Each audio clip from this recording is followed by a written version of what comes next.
waa'ee siidaa Hacaaluu hin gaddeeffamee fi isiniin jedha kana dubbachuu barbaade kanaafuu jechuudha akka gama kiyyaatti jechuudha siidaa kan dhaabu unuu ture Oromoo ture kan dhaabu gaafa Oromoon bilisoomte ilmaan Oromootu siidaa sana ijaaruu qaba maaliif amma jechuudha abbaan biyyummaa hin jiru gumaa Hacaaluu kanfaltee dhiiga Hacaaluu kanfalattee isaa booda siidaa Hacaaluu Finfinnee handhuura keessatti ijaaruu qabdu turte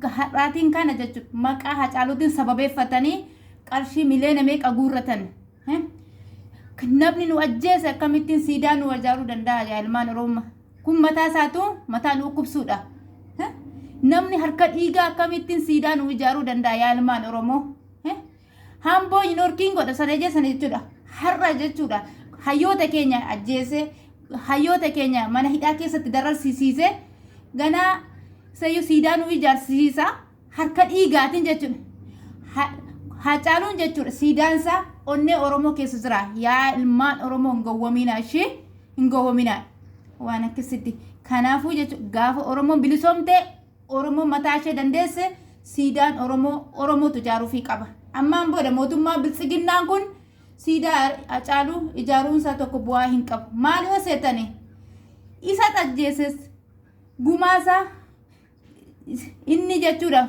siidaa Hacaaluu kan ijaaru Oromoodha farda siidaa dabalee sanarratti ajjeefame Oromootu ijaaraaf siidaa sana jechuudha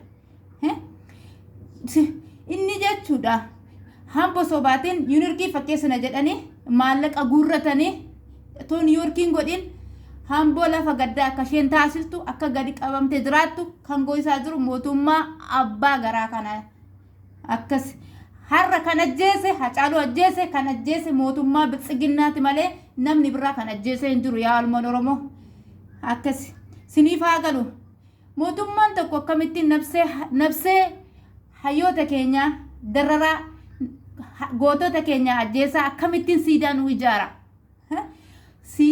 siidaa ijaaruu maaltu fide gumaan Hacaaluu osoo hin bahin dura siidaa Hacaaluu maaltu fide kutoo gumaan Hacaaluu hin bahin maali hojjetan inni haa ijaarratu siidaasa Oromoon haa ijaarratu Oromoon gaafa abbaa biyyummaa argatte gaafa aangoo argatte gaafa Oromoon kun kabajaa argatte gaafa sana Oromootu farda siidaa dabalee irratti ajjeefame Hacaaluun farda siidaa sabaleetiin ijaaramuufii qabashi har'a biltsiginnaan nu ajjeeftee kaatee yaa ilmaan Oromoo akkamittiin siidaa nu ijaarti kun sinitti haa dhaga'amu biltsiginnaan akkamittiin irra deebee sinitti himaa dhaga'i yaa Oromoo biltsiginnaan nu ajjeeftee kaatee siidaa nu ijaarti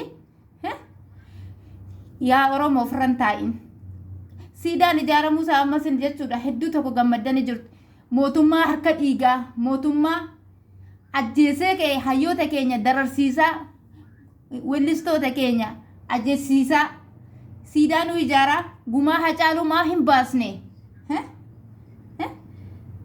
yaa ilmaan Oromoo kanaafuu jechuudha sinii haa galu mootummaan biltsiginnaa kun jechuudha mootummaan biltsiginnaa kun harka dhiigaatiin atoo gumaa Hacaaluun baasin maaltu siidaa ijaaruun maaltu isa galche gumaa Hacaaluun baasu kan ajjeese kan hayyoota keenya mana hidhaatti dararaa jiru mootummaa biltsiginnaa kana kan wellistoota keenya ajjeesaa jiru dararaa jiru kan ajjeesaa jiru biltsiginnaa kana akkamittiin siidaa Hacaaluu ijaaranne harka dhiigaatiin inni mataa isaatiin harka dhiigaati inni mataa isaatiin harka dhiigaati yaa ilmaan Oromoo hin gowwomina kanaafuu asirratti aamsan qabu sinii dhaamu keessumaa immoo yaa ilmaan Oromoo please footoo suuraa haadha mana Hacaaluu walii gadi hin oofina singaa akkasumatti footoo dhooftanii gadhooftanii footoo abbayyee Hacaaluu footoo haadha mana Hacaaluu fuutanii walii gadhooftanii baala gaaraa nun gammachiisina xalaata nun gammachiisina sinii haa galu yaa Oromoo sin waan kolfaa malee waan keerii qabu hin dalagdan kanaafuu jechuudha footoo haadha mana Hacaaluu footoo abbayyee Hacaaluu qilleensa irra dhoofina aqxanii namni bakka tokko bakka quuqama qabutti yoo akkam mallee boo'ee fiddanii sin sawwartanii feesbuuka keessanitti sheerii gochuu hojiin keessan kana eeggaddi jechuudha sirba gadda bahee sana maal gootanime yaa ilmaan oromoo asirratti gaaffiin qaba. Sirba gadda keekiyyaa badhaadhaa sana sirba gadda baase sirba tokko baasuun jechuudha. Namni jechuudha itti dheebotee itti beelee sirba tokko baasa. Sin sirba namaa sana fuutanii sirba keekiyyaa badhaadhaa sana jechuudha. Asoo torbee tokkoon fixin otoo bultii 4-5 fixin fuutanii feesbuuka keessanitti calaa godhatanii fuutanii suura keessanitti firoomsattanii feesbuukatti sheerii gootan fuutanii sirba namaatti sirbitu sirba namaatti daansii buutu. Yaa ilmaan oromoo sin haga yoomitti qaroota haaftu wal guddisuu tattaaffii godhaa. Eessa akka jiru yaadadhaa. Ilmaan oromoo muuziqaa wallisaa tokko fuutanii jalaan balleessinaa. Inni jechuudha yaada meeqa keessa galee sirba sana baase akkuma nyaattee shinti beetii deemtee boolii kee boolaatu miti sirba tokko baasuun jechuudha. Sirba namaa sana fuutanii bantanii sirba namaa sana fuutanii itti haqxanii yuutuub irraa gadi buustanii muuziqaa keessan itti firoomsattanii ittiin daansii buutu tokko kana. Lammaffaan immoo liinkii isaa fuutanii otoo sheerii gootanii yuutuubii garaa garaa irratti yookaan feesbuuka garaa garaa irratti otoo sheerii walii gootanii weellistoonni keenya nu goddataa deemu malee xiqqaachaan deeman. Sini kan wal xiqqeessu unu kan wal xiqqeessu. Wal xiqqeessuun kun yoom nurraa dhaabbata yaa ilmaan oromoo. Sina tokko atoo sin gadi fageessanii osoo yaaddanii atoo sammuun keessa yaadee gadda muuziqaan kun gadda bee muuziqaa keekiyyaa badhaadhaa sanarratti bahee sana jechuudha. Dhugaa rabbii hedduu tokko nama gaddisiiftu yaa ilmaan oromoo. Maaliif kun ta'ame? Maaliif kana of gootume? Maaliif muuziqaa wallisaa tokko maaliif haamilee isaa cabsitume? Maaliif haamilee isaa cabsuu fiddanime? Muuziqaan kun jechuudha muuziqaa aadaa adda addaa qabu, muuziqaa aadaa agarsiisu. Muuziqaa tokko jechuu baasuun jechuudha bar akkuma harka kee dhiqattee ruuza rabaa jala teessuu miti bar muuziqaa tokko baasuun jechuudha. Xiinxala baay'ee si barbaachisa, waa hedduu si gaafata. Yaa ilmaan oromoo asirratti amsansinii dhaamuu keessaa ilmaan oromoo please footoo haadha manaa Hacaaluu footoo abbayyee Hacaaluu fuutanii feesbuuka irra caacaan godhina adabadhaa gattaa xalaata nu gammachiisuu malee sinikoo waa tokko bu'aa waan buustanii qabdan. Yoo keessa keessaniitti gubattan keessuma keessaniitiin obsaatii aarii keessan ba'a malee fuutanii footoo abbayyee Hacaaluu footoo haadha manaa Hacaaluu fuutanii sheeriin godhina. Sinii haa galu. Baala gaaraa keenya nu gammachiisuu malee xalaata keenya nu gammachiisuu malee sin jechuudha. Waan bu'aa qabu dalagaa hin jirtan. Kan kana dalagaa jiru immoo eenyu? Yookaan warra biltsiginnaa warra fakkeettota jechuudha. Warra fakkeettotatu dalagaa jira. Kanaafuu warri oromoo qulqulluu taatan imaanaa isinitti haa ta'u addiraa rabbii keessa yoo sodaattan kan amantaa garaagaraa illee yoo qabaattan footoo haadha manaa Hacaaluu footoo abbayyee Hacaaluu fuutanii feesbuuk irratti sheeriin godhina. Yaa ilmaan oromoo yoo keessa keessaniitillee aarii qabaattan achumatti dhobsaa. Suura namaa fuutaniif maxxansina feesbuuk irratti siyaasa godhatanii ajandaa godhatanii footoo namaatiin hin deemina. Kalaas yaa ilmaan oromoo dhaggaa irra deebiin sittima. Suura haadha manaa Hacaaluu suura abbayyee Hacaaluu akkamallee dararaa meeqa keessa jiru Hacaaluun jechuudha. Nama rakkate rakkoo keessaa baasu nama dheebote otoo beela baasu Hacaaluun furmaata dhabee akka hiyyeetti nafseensaa gumaasaa namni baasuu fi dhabame haga har'aatti warri isaa dararaa hedduu keessa jiru. Maali yoo jettan atoo gumaan Hacaaluun bayin akkamittiin siidaan ijaarama yaa oromoo oromoon afaan haa qabattu jedhaniitu siidaa ijaaranii siidaa sana iyyuu ijaaranii siidaa fardaan ijaaran sana akkan eebbifamne jedhanii orkan eeggaa warra biltsiginnaa isaanii eegga sodaatanii siidaa ijaaruun maaltu isaan fide? Silaayyuu mootummaan kun goota keenya ajjeesaa hayyoota keenya dararaa mana hidhaa keessatti akkamittiin siidaa nu ijaaruu danda'a? Yaa ilmaan oromoo isinitti gammaddanii ani hin gammanne haga gumaan Hacaaluu baatutti ani hin gammanne. Siidaan Hacaaluu siidaa onnee oromoo keessa baradhu kana siidaan ijaarame jettee hin gammadin. Siidaa mootummaa harka dhiigaa si ijaaraa mootummaan mataa isaatiin harka dhiigaati. Sinii haa galu jaallattes jibbitanis. Mootummaan sun jechuudha akkamittiin siidaa sinii ijaara? Bara oromoon abbaa biyyummaa argatte, bara oromoon seera kabajaa argatte, bara oromoon bilisoomte, bara oromoon gumaa Hacaaluu baafatte, bara sana oromoot ijaaraa fi siidaa Hacaaluu oromoot ijaaraa fi malee amma mootummaan biltsiginnaan kun siidaa achitti waqare waa tokko nu gammachiisu waa tokko hin danda'u. Sinii haa galu gadi fageessaatti yaada. Kanaafuu sagalee kiyya sheer godhaashi yoo laayikillee gochuu dhiiftan sheer godhaashi akkasiniin jedha. Baay'ee hajaa nama dhibuudha bara. Maal yoo jettan ilmaan Oromoo namni tokko akkamitti nafsee sin baasaa sin dararaa si saamsisiisaa maqaa Hacaaluutiin maallaqa miliyoona meeqa guurrate. Mootummaan biltsiginnaa kun mootummaa ofittoo kun jechuudha. Gadi fageessaa yaada yaa ilmaan Oromoo.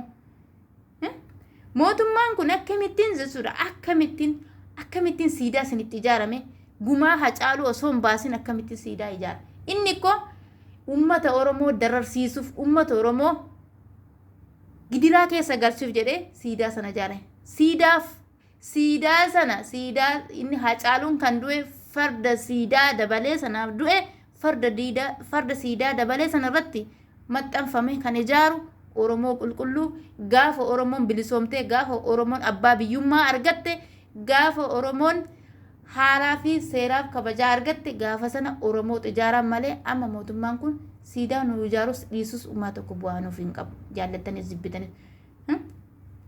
Uummata keenya dararaa kan warra qabeenya qabuun saamaa jedhee mana gallakkise akka namni uummanni saamamu. Akkamittiin himee akkuma ittiin inni ofii isaatiin iyyuu harka dhiigaati. Okay, eegga mootummaa eegga ta'ee haga har'aa namni Hacaaluu ajjeese maaliif qoratame maaliif to'annaa jalan oolle? Akkasumatti nama nagaa mana hidhaatti guuranii mana hidhaatti dararuu osoo hin taane jechuudha. Inni ofii isaattuu harka dhiigaati. Ofii isaattuu harkisaa dhiiga. Tokkoffaan mootummaan biltsiginnaa kun jechuudha. Gaafa hayyuun keenya gaafa goonni keenya nurraa ajjeese Hacaaluu goota keenya nurraa ajjeese nurraa dararee nurraa ajjeese dararaa meeqaatiin guyyaa sanayyuu gadi ba'ee reeffa isaa irrattuu hin hirmaanne. Maali yoo jettan ajjeessaa keessaa qabaachuu harka keessaa qabaachuusaa mul'isa. Mootummaan hayyuu Oromoo tokko jechuudha.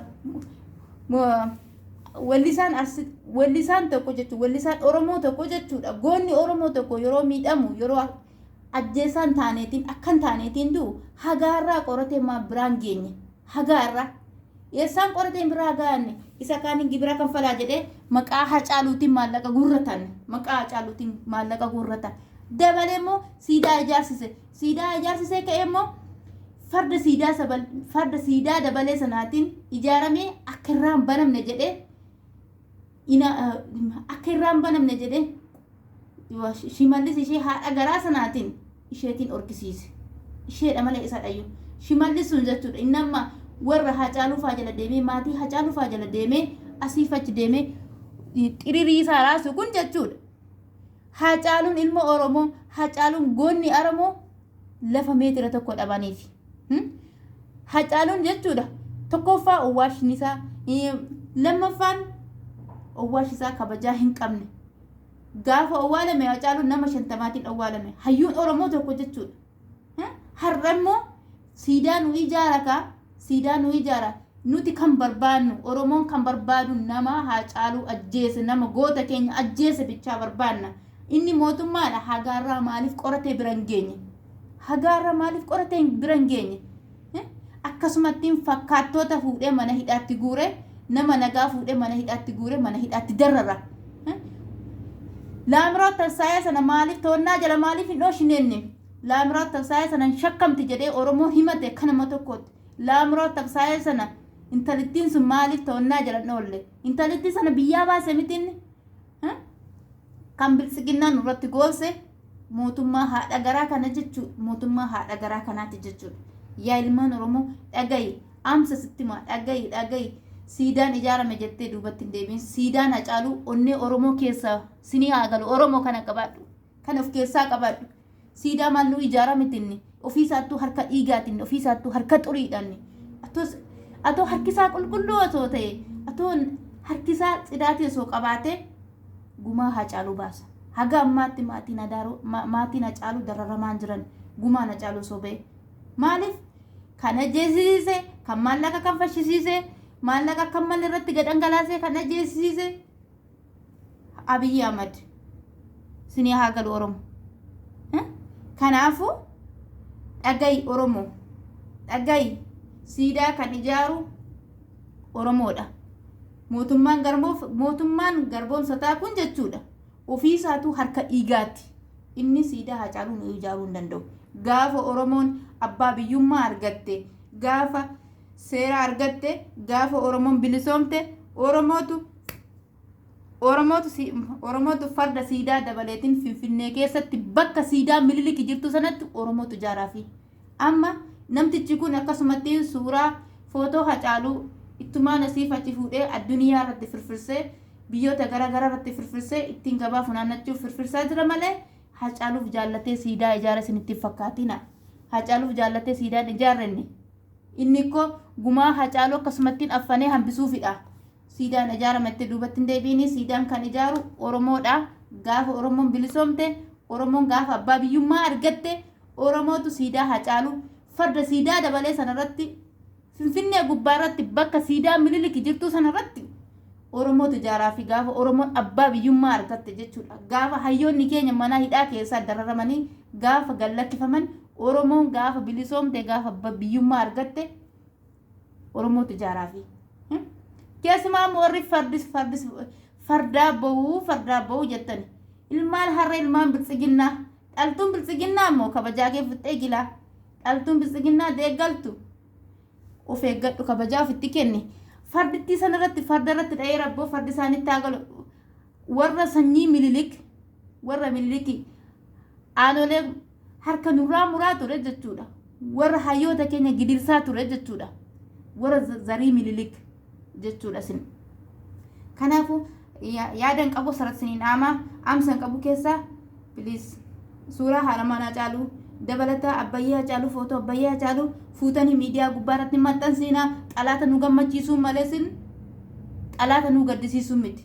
Xalaanni keenya nutti gammaddi yoo footoo abbayyaa Hacaaluu argan yoo footoo haala manaa Hacaaluu argan dirqama namni akka mallee bu'a akka mallee waa hedduu keessa gala. Sin immoo maal gochuuf suura namaa fuutanii poostii gootu feesbuuka gubbaarratti. Yaa ilmaan Oromoo isa jiru gara feetan baasa. Isa jiru immoo fuutanii suura namaa akka hin taane fuutanii poostiin godhinaa irraa of qusadhaa.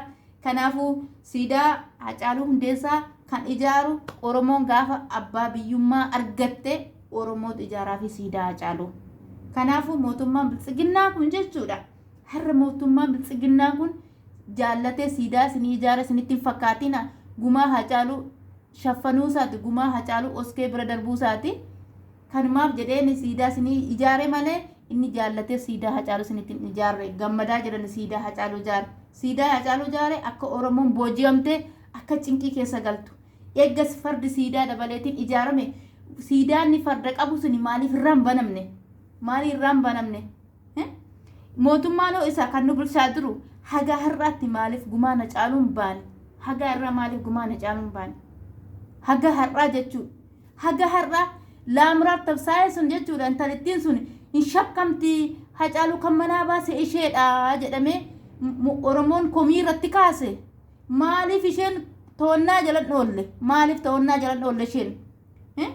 Isheen maaliif hin to'atamne?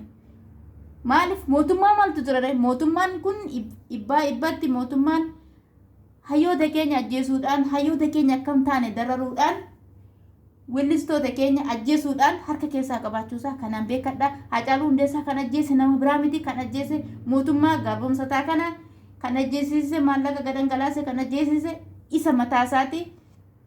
Oromoon ni beeka gaafa Oromoon abbaa biyyummaa argatte gaafa sana gumaan Hacaaluu ba'a. Gumaan Hacaaluu osoo hin bahin siidaa ijaaruu maaltu sagalse isaatiin? Oromoon kan barbaade maatiin Hacaaluu kan barbaade abbayyeen Hacaaluu kan barbaadani gumaa mucaa koo naa baasaa. Gumaa mucaa koo akkanaa ba'u mana hidhaatti geessitanii fakkeenya gootanii mana hidhaa keessatti darartanii mana hidhaa keessatti daabboo nyaachiftanii booda akka gadi lakkisne gumaa mucaa koo naa baasaa jedhee gizee meeqa himate. Har'a immoo ganaa siidaa nu ijaara. Siidaa maal nu ijaara? Gumaa Hacaaluu kanuu baasu barbaanna. Siidaan Hacaaluu onnee Oromoo keessa sinii haa galu. Hacaaluun siidaan isaa onnee Oromoo keessa akkasumaan siidaa ijaara jedhee maatii Hacaaluu weerarsiisuudhaan abbayyee Hacaaluu dararaa meeqa keessa galchuudhaan haara warra Hacaaluu dararaa hedduu keessa galchuuf malee inni siidaa kan ijaaru Oromoodha. Inni ofiisaattuu harka dhiigaatti. Siidaa kan maali nu ijaara? Kan maali nu ijaara yaa Oromoo? Siidaa kan ijaarratu Oromoo qulqulluu gaafa Oromoon qulqullooftee gaafa Oromoon bilisoomte Oromootu ijaaraa fi Oromootu ijaara farda siidaa dabalee jedhe. Farda siidaa dabalee jedhe. Farda siidaa dabalee sanarratti nabseesaa dhabe Hacaaluun farda siidaa dabalee sanarratti bakka siidaa Minilik jiru sanarratti Minilikiin achi haadha ishee calaasanii siidaa Hacaaluu achitti ijaaruudha. Farda siidaa dabalee sanaatiin. Maaliif amma fakkeenya godhanii Hacaaluu siidaan ijaarame jedhanii siyaasa dhoofuu osoo hin taane Oromoon gaafa bilisoomte siidaasaa ijaaramaaf Oromoof. Wanni Hacaaluuf jechuudha baay'ee dhiifama. Siidaa Hacaaluu kan ijaaru Oromoodha malee mootummaa biltsiginnaa kana miti. Mootummaa biltsiginnaa kun jechuudha diraamaa nurratti dalagaa jira. Diraamaa nurratti dalagaa jira. Gumaa Hacaaluu tokko osoo hin baane, gumaa nama du'e tokko osoo hin baane, atoo abbayyeen isaa ganamaaf galgalatti boone, atoo haati warraa isaa ganamaaf galgalatti boosuuti akkamittiin gumaan Hacaaluu bahuu dida? Akkamittiin siidaa ijaare eenyu sakarate? Yoon kanaan achi jechuudha maqaa Hacaaluutiin qabee maallaqa uummata Oromoo dararsiisee uummata Oromoo irraa miliyoona meeqa gurraten. Kun mootummaa gabroomsa ta'a. Mootummaa haadha garaa jechuudha. Kanaafuu ilmaan Oromoo amsan qabu asirratti isinitti dhahama. Viidiyoo kiyya kan yommuu sheer laayik godhaa ishee akkas dirqama sheerii gochuu qabdu waan akkasitti isinii hagalu Oromoo caqasaa. Caqasaa sagalee kiyya sirriitti caqasaa. Siidaan Hacaaluu jechuudha Oromootu baasa Oromootu ijaaraa fi malee mootummaa biltsiginnaa kanaan ijaaru siidaa Hacaaluu. Ittiin gammadiina. Maaliif siidaa Hacaaluu gaafa Oromoon abbaa biyyummaa argatte gaafa Oromoon bilisoomte gaafa gumaan Hacaaluu bahe gaafa sana ijaarama siidaan. Akkamittiin gumaa nama du'e tokko osoo hin bahin akkamittiin siidaan ijaarama gadi fageessi yaadi yaa Oromoo. Akka siniin jedha. Siniin jaaladha siniin kabajaa. Hacaaluun onnee siidaansaa onnee Oromoo keessa jira. Galatoomaa siniin jedha. Viidiyoo kiyya immoo dirqama sheerii gochuu qabdu siniin jedha.